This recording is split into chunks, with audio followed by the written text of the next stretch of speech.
All right. Hello, everyone. Good afternoon. I'm thrilled to welcome you all to our first Deaf Hub Exploring Perspectives series for this academic year. I'm Dr. Tiffany Pankow. This is my sign name. I'm the Executive Director for the Deaf Healthcare and Biomedical Science Hub, or the Deaf Hub. I have the pleasure of introducing Dr. Andrew Donald.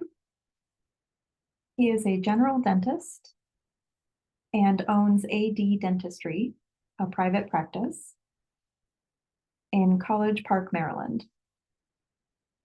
His educational journey began at, is this the right sign for it? Kendall Elementary School? Kendall Elementary School in Washington, D.C., and then at Maryland School for the Deaf, followed by Midtown Middle School, and then Midtown High School as well. He graduated in 2008 and then came to Rochester Institute of Technology, where he earned his bachelor's degree in Biomedical Sciences with a minor in Italian language. Very interesting. He graduated from RIT in 2013 and then did a post-baccalaureate studies at NIH, where he focused on the temporomandibular joint, which is sometimes abbreviated as TMJ. That's a joint in your jaw. He looked at osteoarthritis of the TMJ joint. From there, in 2014, he started dental school at the University of Maryland School for Dentistry in Baltimore. He graduated with his DDS degree, Doctor of Dental Surgery, in 2018. And from there has been practicing general dentistry, initially at his mentor's private practice.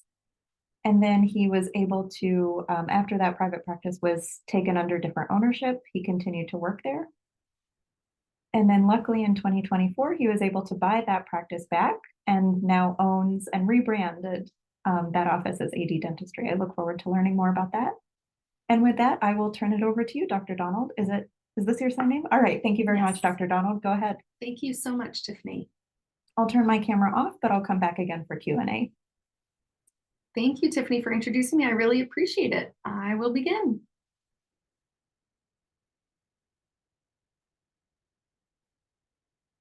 So my presentation is titled Embracing Deaf Identity, Leading in Dentistry, and Owning a Practice. Part of my experience journey as well in education and related to my dentistry field.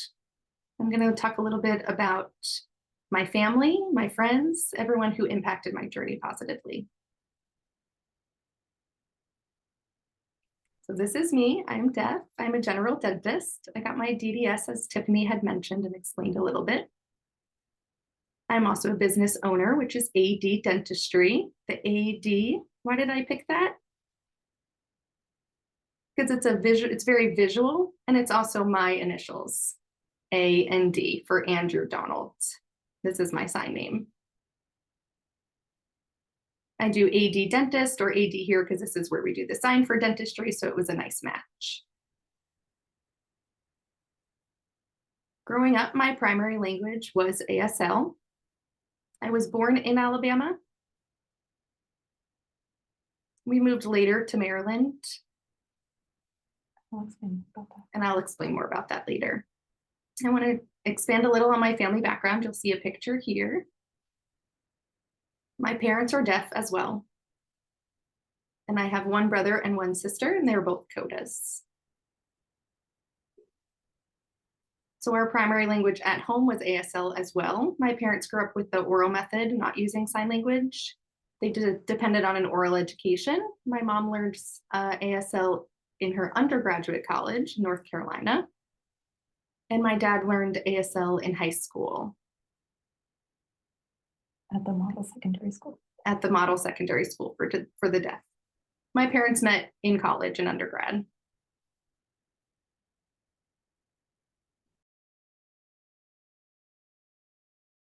Well, I was born in Alabama, but when my parents found out I was deaf, they wanted me to have better education, more access as well.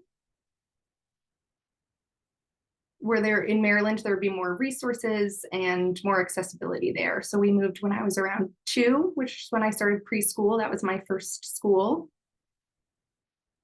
Their philosophy was more of that oral education, which is how my parents grew up.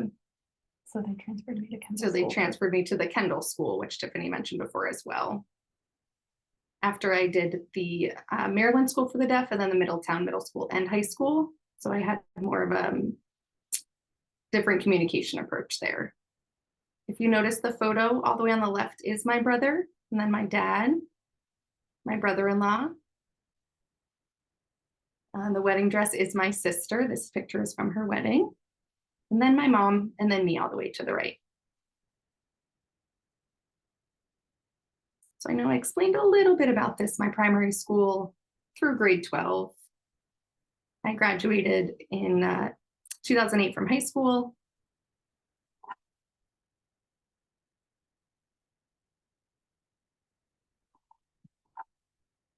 I went to Kendall and MSSD, or Maryland School for the Deaf, which are both schools.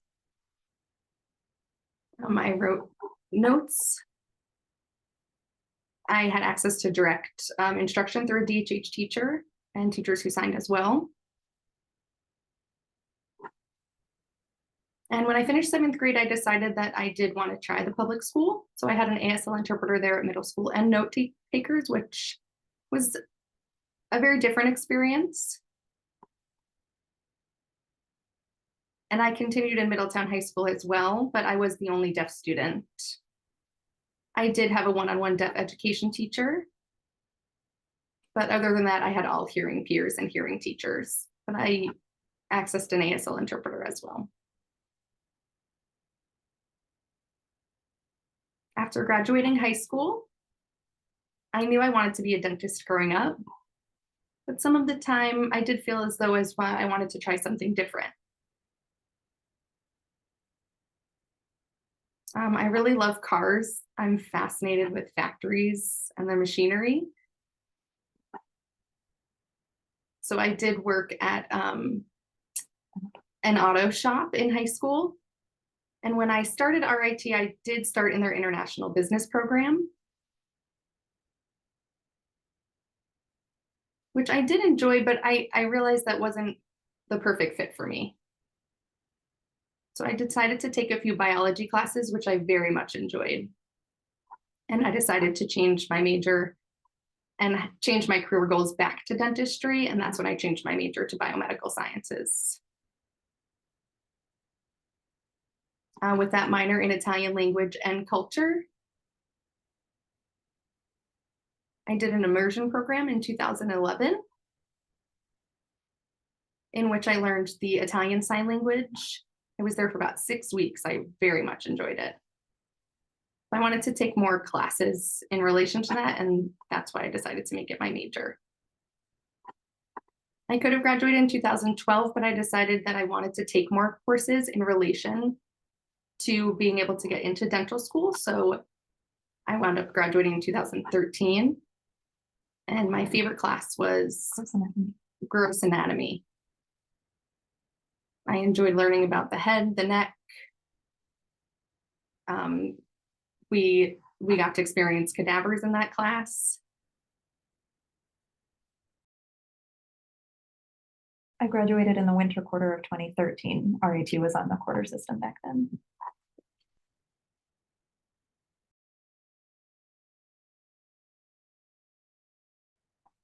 I did take a gap year after I graduated in 2013. So from 2013 to 14, I took a break from school. I decided to apply to different research opportunities. I did get into the NIH, the post-bac program.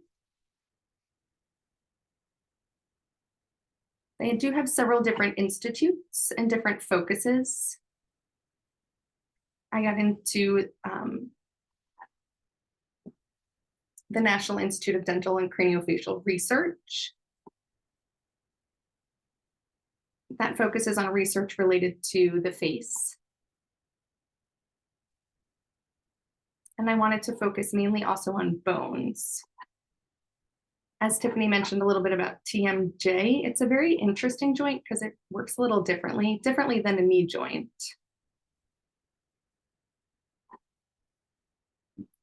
The TMJ, the condyle bone there, which is here in your face on this area. It can move in several different directions. And it can move in several different places, as opposed to the knee or the elbow joint. They tend to just have one way that they function back and forth. They can't quite twist and move and rotate the way the TMJ joint can.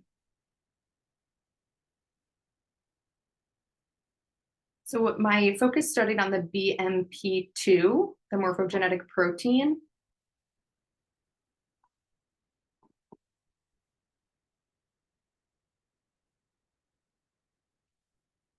And there are small leucine-rich protoglycans. And those two specific, the bicligin and the fibromodulin,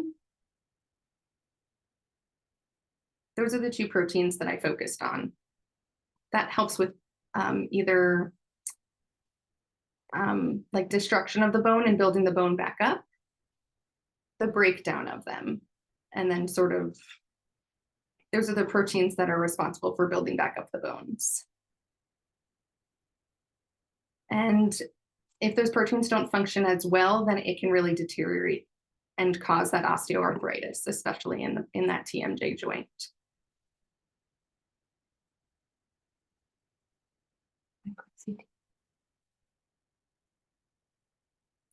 So we also use the micro CT, which is kind of like the CT scan, but we're really able to see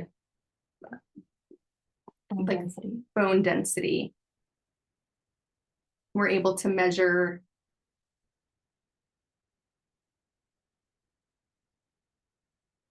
the breakdown of those bones.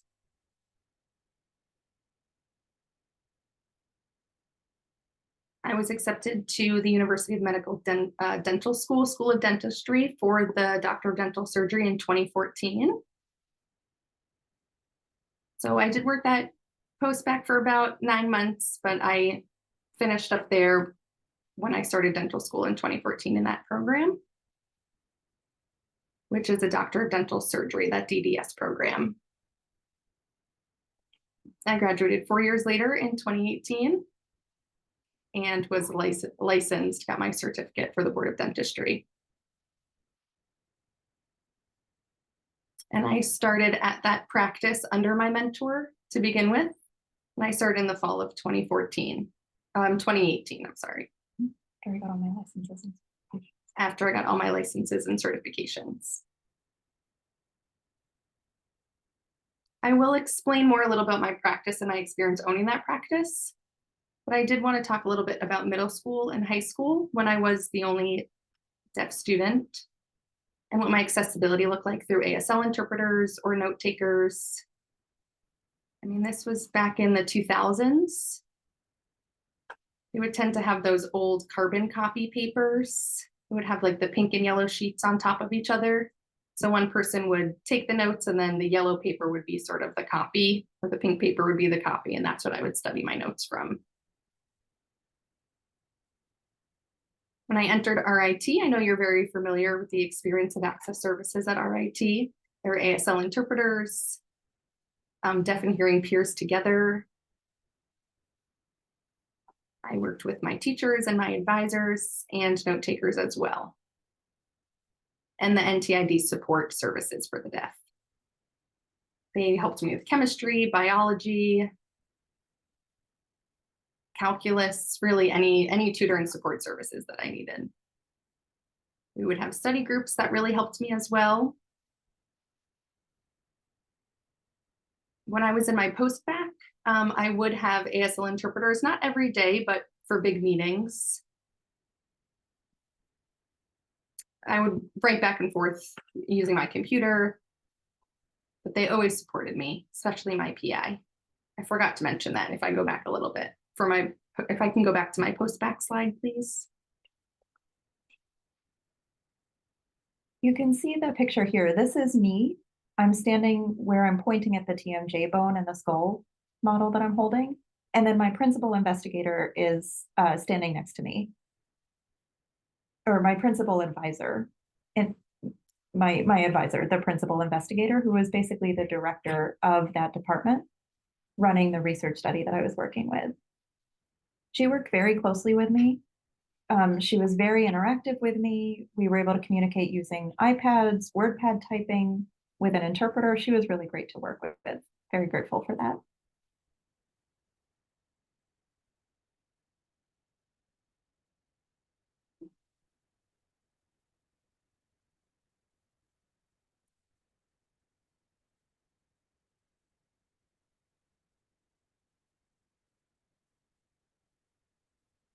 Okay, there we go. At the University of Maryland Dental School, I had a very different experience. So throughout high school, RIT, and at my post-bac, each of my experiences were really different in terms of accessibility. And I'll explain more about this in a bit, but at the University of Maryland School for Dentistry, I did have ASL interpreters, of course. Everyone else was hearing, like usual. Having a note taker was extremely beneficial. I also had support from my professors. But now specifically, I want to tell a short story to explain some of my experiences working with ASL interpreters in dental school. So when I first started in dental school in my first year, they gave me a pool of 4 interpreters for the whole semester. So on different days, I had different interpreters assigned. And I thought that would be fine. The interpreters were assigned to specific courses. I thought that wouldn't be a big deal. That would be okay. But that was not the case. So the dental school schedule is very variable. Classes can move around every week. The schedule might be a little bit different. The timing for each class might be different. It's a very blended and overlapping sort of schedule. There's no such thing as a regular class time, like having classes on, Mondays at 10 a.m. Really, it moved around all the time in dental school. There was no set regular schedule. And having ASL interpreters, as they initially scheduled, was really not working because they were surprised without having the background information. They had to work with me for each semester. And at the beginning, it was really a bit of a mess. There was one day when my peers until this one day, my peers and my professors weren't really understanding what the issue was.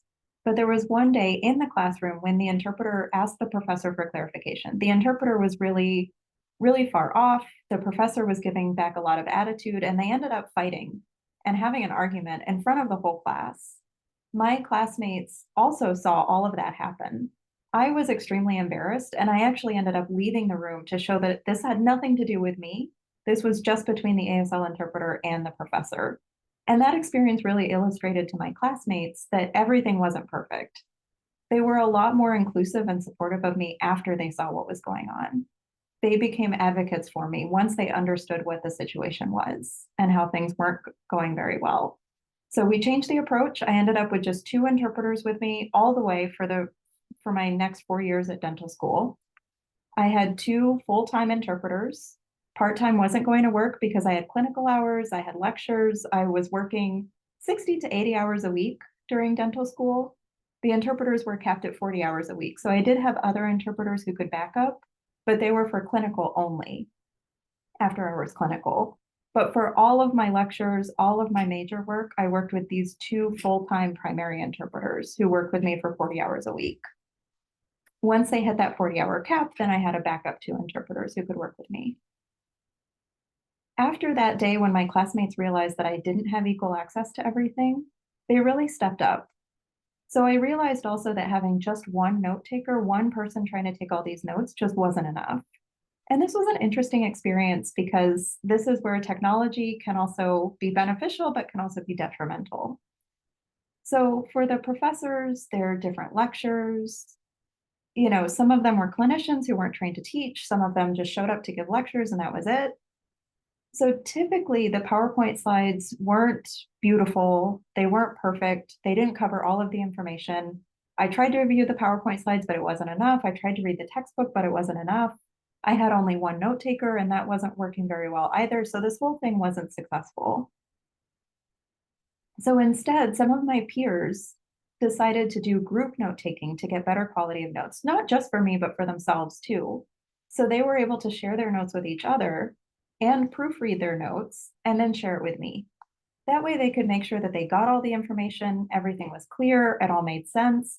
And that was a huge step up for me. Everything was much better after that.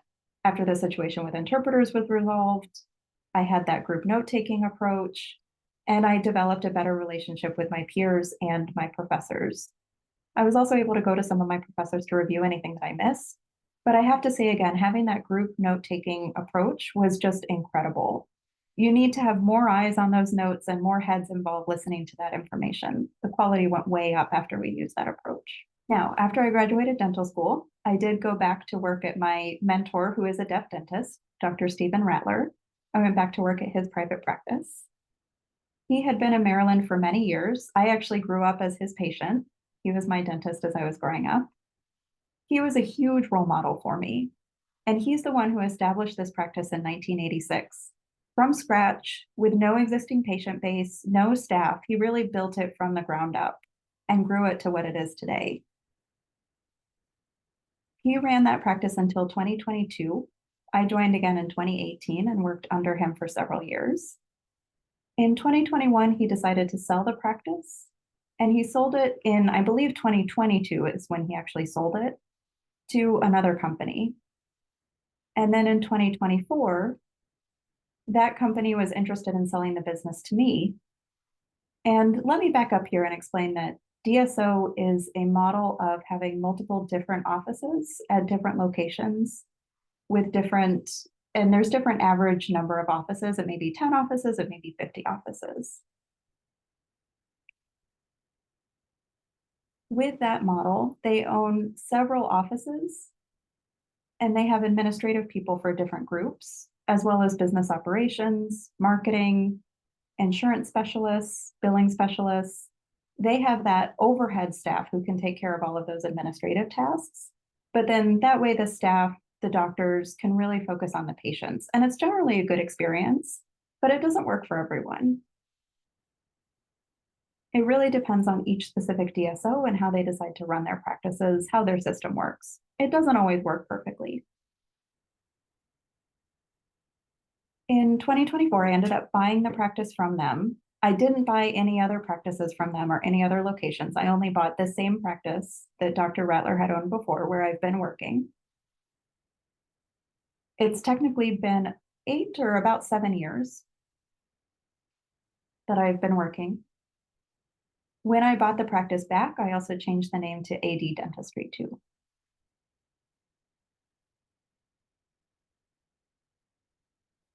This is a picture of all of us who work at my practice. AD Dentistry is in College Park, Maryland. It's about 10 miles from Washington, D.C. The practice itself includes these different people: dentists, hygienists, periodontists, which means gum specialists. And all dental practices have specialists, have periodontists who work with them. Some have different specialists, some don't. We have a periodontist. We also have dental assistants, an office manager, and an insurance billing specialist. So you can see me and Dr. Rattler are standing in the center of this picture. This was right before he retired. The woman next to him with her hair in a bun is the office manager. Next to her with the light brown hair with glasses is the dental assistant. The Black woman at the far right with a bun who's smiling at the end is our dental hygienist. And then looking back at me in the middle, to the left of me, smiling with glasses. And I guess I would say, like, sort of, she has a white glare on her brown hair. She's our periodontist. To the left of her with curly hair, smiling, is our billing and insurance specialist. And then to the left of her, the Hispanic woman at the end with lipstick who's smiling is another dental hygienist.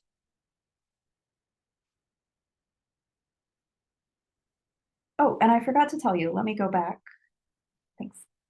This picture was taken on the very last day that Dr. Rattler worked with us. This was a picture at his retirement party. So he is, in a sense, he's still here with us, even though he's retired now. Now, my dental practice is a business as well. So I have to work with different employees. Of course, I also treat patients. Some patients I have to refer out. When I refer out to other places, for example, sometimes a patient will come and they need specific gum work, they need attention on a specific area. So I'll refer them to my colleague, the gum specialist who works in my office, the periodontist, who can treat those conditions. But we don't have an orthodontist, we don't have an oral surgeon on staff, we don't have someone who can do root canals. An endodontist is a specialist for root canals. We don't have a pediatric dentist either. So for some of those cases, I'll refer them out to other practices. I do work with a CPA to make sure that my business is running smoothly, make sure that we're profitable, managing our money well, watching our spending, making sure that we have, the right salaries, the right income, paying taxes appropriately. Obviously, I spend money on supplies, services, marketing, all sorts of other fees and taxes too. My CPA makes sure that we file taxes correctly. I'm not an expert on all of those different areas, but my CPA is. I also have payroll. I work with payroll to make sure that my staff gets paid. They get their paychecks with the correct deductions, retirement plans, benefits, tax deductions taken out of their paychecks as appropriate, health insurance, making sure that they clock in and clock out. If they miss a time punch, if they take vacation hours, sick hours, accruals, all of that is payroll's responsibility. I also work with dental insurance. So some patients have dental insurance. Then I have to submit a claim for them. We have to take a record. Typically, they require pictures and x-rays to prove that the patients need whatever dental work we're submitting a claim for. There's also malpractice insurance as well. So when applying for the healthcare process, I have to make sure that my staff is covered. I don't want them to lose their health insurance. So then sometimes I have to work with the claim health insurance group. There's also workers' compensation. If one of my staff gets injured at work for whatever reason, I'm the one responsible, my business is responsible for covering those costs. The state requires me to have workers' compensation to make sure that we're covered in case someone has an injury or acquires a disability while at work. I also work with dental supply vendors. So for example, I typically work most with one vendor who does all of the ordering and manages supplies for me. I work with them to order what I need. They give me a good discount because of bulk orders. They give me good deals. And then for dental claims, for example, if I have to create a crown, I have to send that scan to the dental claims to create the crown for me. I can't do that in-house. For Invisalign, for example, or retainers or night guards, typically I have to do a scan or create a mold and then send that out to make it for me. And then of course that involves insurance billing as well and billing to my business. Equipment technicians, to make sure that my equipment is all maintained, working smoothly. If something's not working, like the water pressure or the suction or something leaking, if any of that happens, then I have to call the technicians back to fix it. I also have contractors, for example, the walls, the building, the cabinets. I have contractors who can come in if, for example, a pipe breaks. Hopefully that doesn't happen, knock on wood. If there's a leak in the roof, or if there's some other sort of structural building problem, then I have to hire contractors to come fix those too.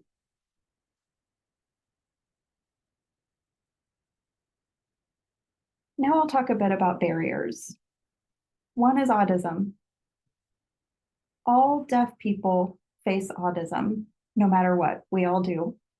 Even with technology these days, even with people advocating for us, even with positive attitudes that are out there, we still face autism. I'll talk more about this next point later, but I also want to mention how important incidental learning is. As deaf people, we miss a lot that's happening around us. Some people's attitudes about deaf people, some staff who are out there too, and faculty. I mentioned that technology can be a huge gain, but it can also be a barrier in and of itself. For example, PowerPoint slides, not having enough information on them for me to actually learn from them. So then I have to do the work of finding other information. That takes a lot of time and a lot of energy. That's where those group note-taking notes came in and really helped me a lot when I was struggling. I could focus on what I needed to know, what I needed to be retaining from those lectures. At University of Maryland Dental School, my experience with note takers was very unique. It hadn't happened to me until then. Having one single note taker in all of my high school and RIT classes was fine for me, but I realized in dental school that that just wasn't working anymore. So that's where that group note taking approach came in. It's interesting, there was one senior faculty in dental school who said they were really proud of me for breaking barriers. And I answered them that I didn't really break those barriers. I just climbed over them. They didn't understand what I meant at first, but what I mean is that those barriers are still there. I did a lot of work to get over them, to get past them, to get around them, but those barriers are still there. It's not like the system has changed. People haven't changed. That dental school is not necessarily welcoming to deaf people anymore. And I said that to them. Those barriers are still there. They're still there specifically in that dental school and in general, in the dental field in general. Those barriers are still out there everywhere.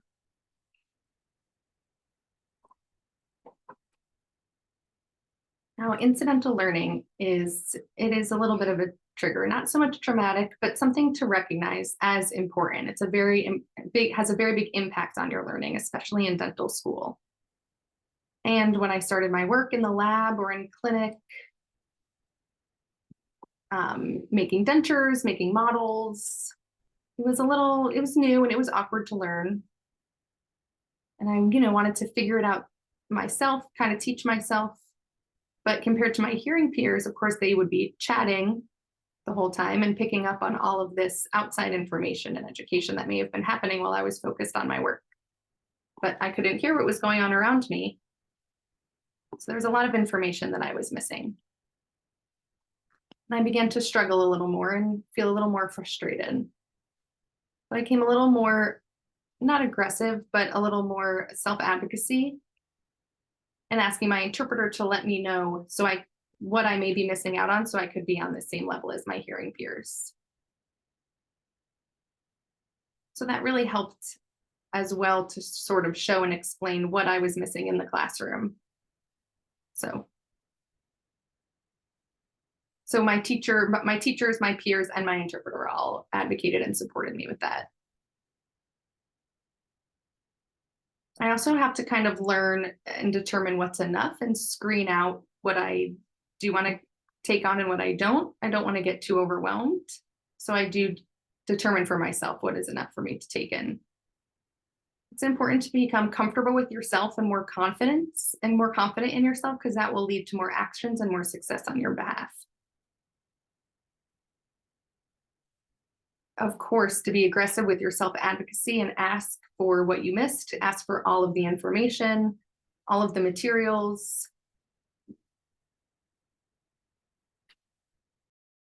And of course, like, as opposed to my hearing peers who can just take everything in, I have to be more aggressive to get all of that information. Whether I'm getting it from my interpreters or from my hearing peers, I do know that there are still things that I may be missing that I may have to seek out on my own. I think self-advocacy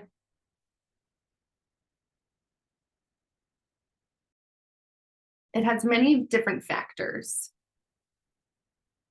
I know the background may be different. I know I grew up in a deaf family. I grew up signing. But as I was older, I really wanted to start to understand my own deaf identity and what that meant to me. I needed to understand it and feel it and be able to really self-advocate for myself. That deaf identity is very important to my own self-advocacy and knowing what I need and what I can ask for, how I can approach hearing people around me and interact with them.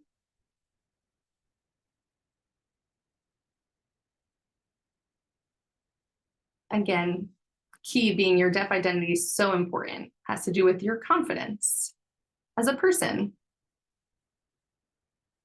After I graduated RIT, I really understood a little more about that autism and the oppressive system that some other deaf people may struggle with. And it may take a little while to recognize that later. But as I got access to all of that more information, I felt more confident in my own deaf identity and my own confidence. And I feel that that really helped lead to my success. I'm also very proud to be deaf. I interact with people very well.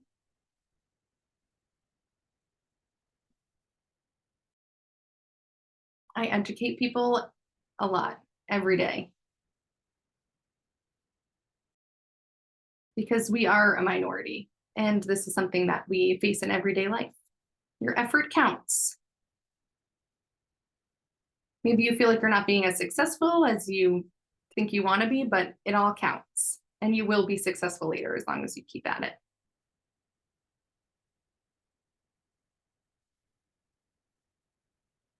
And If your effort doesn't work, then try again a different way, but trust that in the end you will succeed.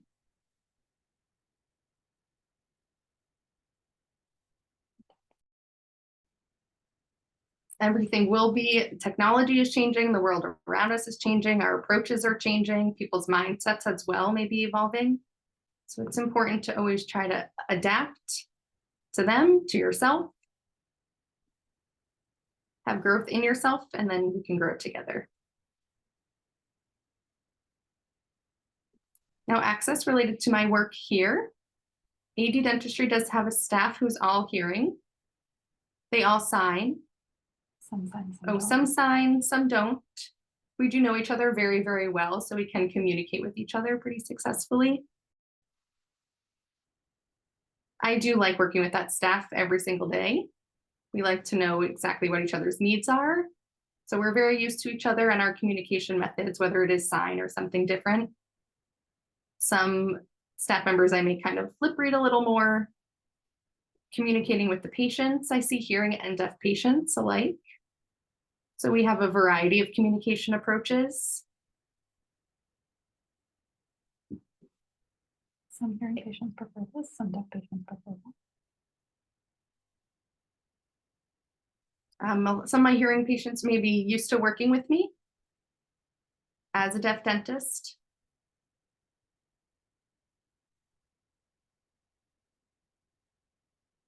Some of my patients have been here for a long time, so they experience working with Stephen Radler and then being bought out by the DSO and then being bought out by me.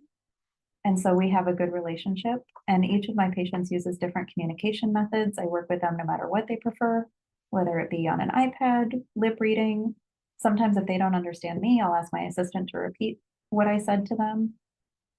Maybe where their pain is, where their sensitivity may be, they can point to where it may be in their mouth. So it's very interesting. We have live captioning. Sometimes that's successful, sometimes that's not. Depends on the context and the environment. Sometimes if the environment's too loud or too noisy, I'm not quite picking up. I can't quite pick up. The captions can't quite pick up on everything the patient is saying. Sometimes we use Zoom or Google Meet with the patients.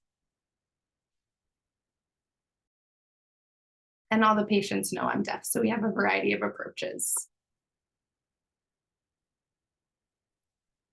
We use ASL interpreters, as well as video relay services for interpreters, which sometimes that's successful. Sometimes we need to try and get, access in last minute. I can use live captions on my phone as an option, which is, people can be very impressive. Zoom as well has captions, and Google Meet. So I can use that in meetings with other people.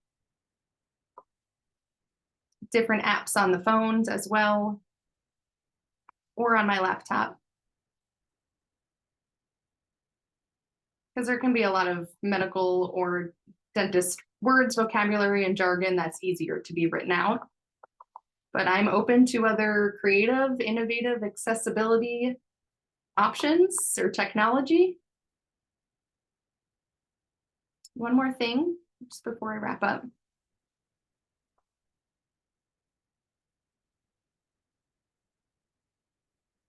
It's important that no matter which school you decide to pursue, Whether it's dental school. dental school, medical school, if you would like to become a lawyer.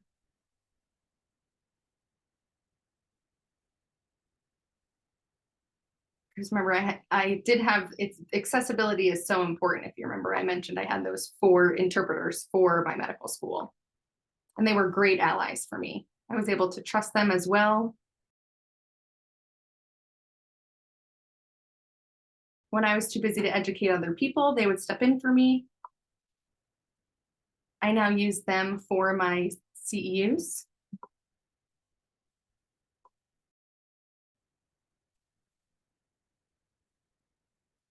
As opposed to other interpreters that I may have not worked with before that don't quite know me as well. I see them as my friends and my peers. They've been an extreme help to my success.